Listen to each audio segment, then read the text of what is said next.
In one or two words, how does being sick make you feel? It makes me feel lonely and frustrated because I don't know all the details. Scared and angry. Awful. Sad though a little bit.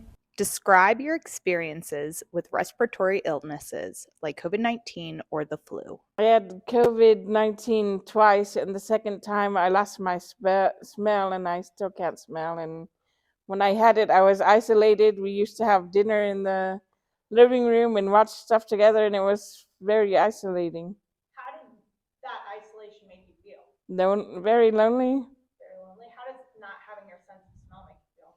It's mad because I wish I could smell stuff. I really miss going to program and going to building connections and hanging out with everyone.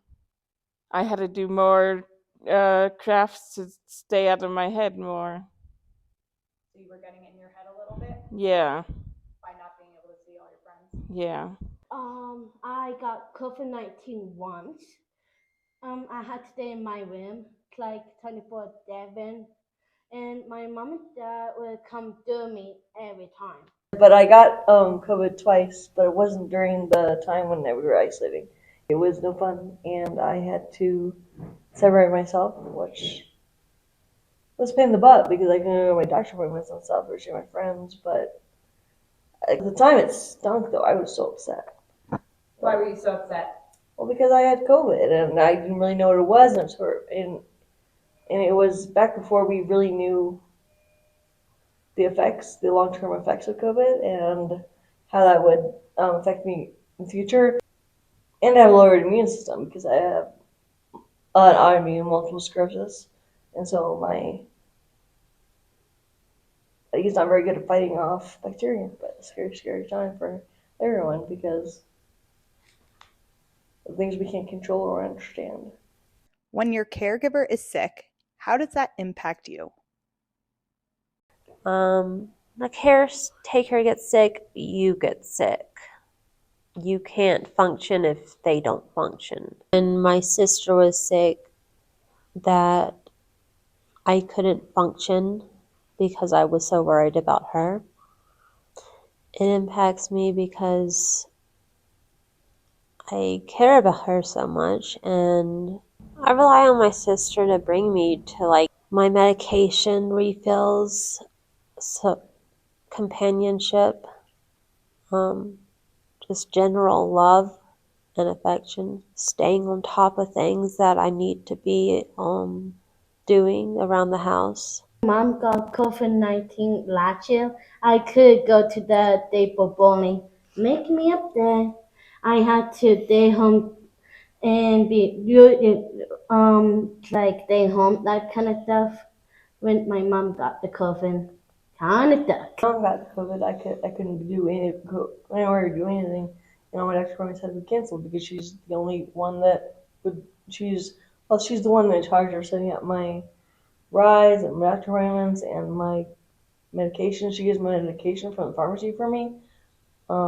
She cooks for me. She does laundry. She does everything.